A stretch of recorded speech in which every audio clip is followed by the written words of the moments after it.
Hi കൂട്ടുകാരെ, നമസ്കാരം. ഇന്ന് ഞാൻ ഉണ്ടാക്കാൻ പോകുന്നത് ചക്കക്കുരു തീയലാണ്. വളരെ സിമ്പിളായിട്ടുള്ളതും വളരെ ടേസ്റ്റി ആയിട്ടുള്ളതും ഒരു ചക്കക്കുരു തീയലാണ് കേട്ടോ.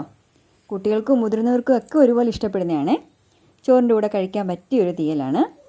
അതുപോലെ ഇത് ഒരു തവണ പോലും ട്രൈ ചെയ്യാത്തവർ തീർച്ചയായിട്ടും ട്രൈ ചെയ്യണേ. അപ്പോൾ നമുക്ക് വീഡിയോയിലോട്ട് പോകാം.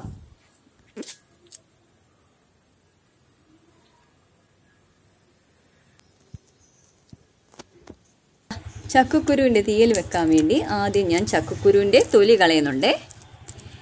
തൊലി കളഞ്ഞിട്ട് ചക്കക്കുരു കഷ്ണങ്ങൾ നമുക്ക് 3 കഷ്ണമാക്കാം. ചക്കക്കുരു തേണ്ട ഞാനിങ്ങനെ 3 കഷ്ണങ്ങളാക്കിയിട്ടുണ്ട് കണ്ടോ. എന്നിട്ട് അത് അരിഞ്ഞ് വെള്ളത്തിലോട്ട് ഇടുക. അതുപോലെ ചക്കക്കുരുവിൻ്റെ പുറംതൊലി മാത്രം, ആ കട്ടിയുള്ള വെള്ളത്തൊലി മാത്രം കളഞ്ഞാൽ മതി. ഈ ഡാർക്ക് തൊലി കളയേണ്ട കാര്യമില്ല കേട്ടോ. അതിനാണ് ഏറ്റവും കൂടുതൽ വൈറ്റമിൻസ് അടങ്ങിയിരിക്കുന്നത്. ഞാൻ എപ്പോൾ ചക്കക്കുരു എടുക്കുമ്പോഴും അത് പറയാറുണ്ട്. അപ്പം ഞാനിതെല്ലാം ആദ്യം ഒന്ന് അരിഞ്ഞെടുക്കട്ടെ. ചക്കക്കുരു എല്ലാം ഞാനങ്ങനെ അഴുകി വൃത്തിയാക്കി അരിഞ്ഞെടുത്തിട്ടുണ്ട് കേട്ടോ. അതുപോലെ തീയലിന് ആവശ്യമുള്ളതാണ് ഉള്ളിയും ഒരു സവാളയുമാണ് ഞാൻ എടുത്തേക്കുന്നത്. കൂടുതലും ചെറിയ ഉള്ളി ആവശ്യമുള്ളത്. പിന്നെ ഒരു സവാള ഞാൻ എടുത്തിട്ടുണ്ട്. പിന്നെ നമ്മുടെ വെളുത്തുള്ളി ഒരു 2-3 അല്ലി, തേങ്ങാക്കൊത്ത്. ആദ്യം ഇപ്പം ഞാൻ ചെയ്യാൻ പോകുന്നത്, ഇപ്പോൾ കുക്കറിനകത്ത് നമ്മുടെ ചക്കക്കുരു ഒന്ന് വേവിച്ചെടുക്കട്ടെ കേട്ടോ. കുക്കറിനകത്താകുമ്പോൾ നമുക്ക് പെട്ടെന്ന് വെന്ത് കിട്ടിക്കോളും. ആദ്യം ചെയ്യുന്നത് കുക്കറിനകത്തോട്ട് നമ്മുടെ ചക്കക്കുരു എല്ലാം ഇട്ട് കൊടുത്ത് ചക്കക്കുരു എല്ലാം നല്ലപോലെ ഒന്ന് വേവിച്ചെടുക്കട്ടെ. 1 സ്പൂണ് ഉപ്പ് ചേർത്തിട്ടുണ്ട്. ഒരു 1/4 സ്പൂൺ മഞ്ഞൾപ്പൊടിയും ചേർത്തിട്ടുണ്ട്. ചക്കക്കുരു വേകാൻ ആവശ്യത്തിന് വെള്ളം ഒഴിച്ചു കൊടുക്കുക. ഒരു 2 വിസിൽ വന്നിട്ട് നമുക്കങ്ങ് ഓഫാക്കാം. അപ്പോൾ ചക്കക്കുരു വേകുന്ന സമയം കൊണ്ട് നമുക്ക് തേങ്ങയൊക്കെ ഒന്ന് വറുത്തെടുക്കാവേ.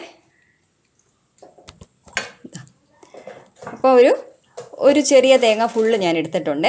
ഇത് നന്നായി വറുത്തെടുക്കാൻ പോവാണ്. ചീനച്ചട്ടി ചൂടായിട്ടുണ്ട്. ഈ സമയത്ത് തേങ്ങ ഇട്ട് കൊടുക്കാവേ. തേങ്ങ നല്ലപോലെ നമുക്ക് വറുത്തെടുക്കാം.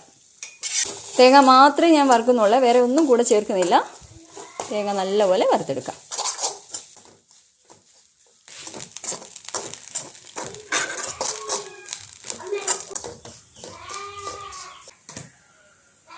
നമ്മുടെ തേങ്ങ നല്ലപോലെ മൂത്തിട്ടുണ്ട്. തേങ്ങ നല്ലപോലെ മൂത്തതിന് ശേഷം തീ അങ്ങ് ഓഫ് ചെയ്തിട്ട് നമുക്ക് ഇത്രയും പൊടികൾ നമുക്ക് ചേർക്കണം.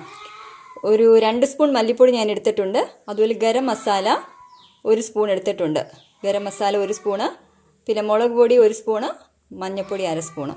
ഈ പൊടികളെല്ലാം കൂടെ ഈ തേങ്ങ വറുത്തതിനകത്തോട്ടങ്ങ് ചേർത്ത് നല്ലപോലെ ഇളക്കി കൊടുക്കണേ. തേങ്ങയുടെ ചൂട് കൊണ്ട് പൊടികളെല്ലാം മൂത്തോളും കേട്ടോ. തീ ഓഫ് ചെയ്തിട്ട് വേണേ. നേരം കൂടെ ഒന്ന് ഇളക്കി കൊടുത്തേക്കണേ, അല്ലെങ്കിൽ ചിലപ്പം കരിഞ്ഞു പോകാൻ സാധ്യതയുണ്ട്. ഇതിൽ തന്നെ ഇരുന്നോട്ടെ. ഇതിൽ തന്നെ ഇരുന്നു നല്ലപോലെ മൂത്തോളും. കറക്റ്റ് പരുവാണ് നമ്മുടെ തീയലിൻ്റെ. നമുക്കിനിയൊന്ന് മാറ്റി വെക്കാം. തീയൽ നമ്മൾ ഈ പാത്രത്തിലാണ് ഉണ്ടാക്കുന്നത്. അപ്പോൾ തീയൽ വെക്കാനുള്ള ചട്ടിയാണെങ്കിലും ചട്ടി എടുക്കാം, ചീനച്ചട്ടി ആണെങ്കിൽ ചീനച്ചട്ടി എടുക്കാം. അതിനകത്ത് ഞാനൊരു ചീനച്ചട്ടി പോലുള്ള ഒരു പാത്രം എടുത്തിട്ടുണ്ട്. നല്ലപോലെ പാത്രം ചൂടായതിന് ശേഷം എണ്ണ ഒഴിച്ചു കൊടുക്കുക. വരുമ്പോഴത്തേക്ക് കടുക് ഇട്ട് കൊടുക്കാം. 2 വറ്റൽമുളകും കൂടെ ഞാൻ കീറിയിട്ട് കൊടുക്കുന്നുണ്ട്. വെച്ചിരിക്കുന്ന തേങ്ങാക്കൊത്തും കൂടെ ഇട്ട് കൊടുക്കുക. ഒന്ന് ഇളക്കി കൊടുത്തേക്കാം. തേങ്ങാക്കൊത്ത് ഇട്ടതിന് ശേഷം നമ്മൾ അരിഞ്ഞു വെച്ചിരിക്കുന്ന ചെറിയുള്ളിയും വെളുത്തുള്ളിയും കൂടെ ഒരുമിച്ചിട്ട് കൊടുക്കുക. ഒരു സവാളയും ചേർത്തിട്ടുണ്ട്. നല്ലതായിട്ട് ഇളക്കി കൊടുക്കാം. ഒരു 1/2 സ്പൂൺ ഉപ്പ് ചേർക്കുന്നുണ്ട്. കുറച്ച് കറിവേപ്പിലയും കൂടെ ചേർക്കുന്നുണ്ട്.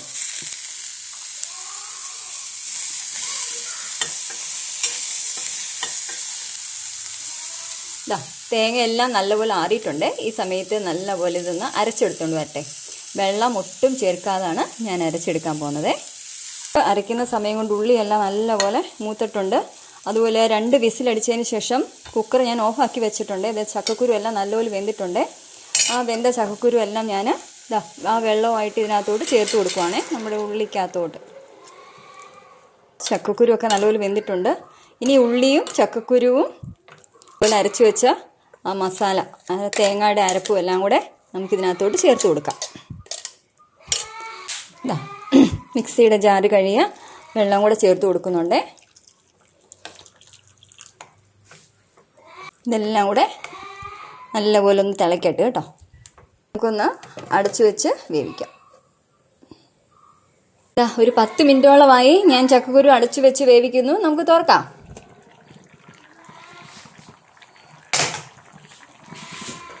നല്ല മണമൊക്കെ കേട്ടോ. ഞാൻ കുറച്ച് കറിവേപ്പിലയും കൂടെ ചേർക്കുവാണേ. നല്ല സ്വാദാണ് കേട്ടോ. എല്ലാവരും ഒന്ന് ഉണ്ടാക്കി നോക്കണം. ഇപ്പോൾ അതുപോലെ ഉപ്പ് ആവശ്യമുണ്ടെങ്കിൽ ഇട്ടോണം കേട്ടോ. അപ്പോൾ ഇത് കറക്റ്റാണ്, ഇതെല്ലാം കറക്റ്റാണ്. അപ്പം ചക്കക്കുരു കറി അതുപോലെ റെഡി ആയിട്ടുണ്ട്. കറി ഇഷ്ടപ്പെട്ടിട്ടുണ്ടെങ്കിൽ എല്ലാവരും എനിക്ക് ലൈക്ക് ചെയ്യുക, കമൻറ്റ് പറയുക, സബ്സ്ക്രൈബ് ചെയ്യാത്തവരൊക്കെ സബ്സ്ക്രൈബ് ചെയ്യുക. അപ്പോൾ നമുക്ക് നാളെ വീണ്ടും ഒരു റെസിപ്പിയുമായി നാളെ കാണാം. Okay, bye, thank U.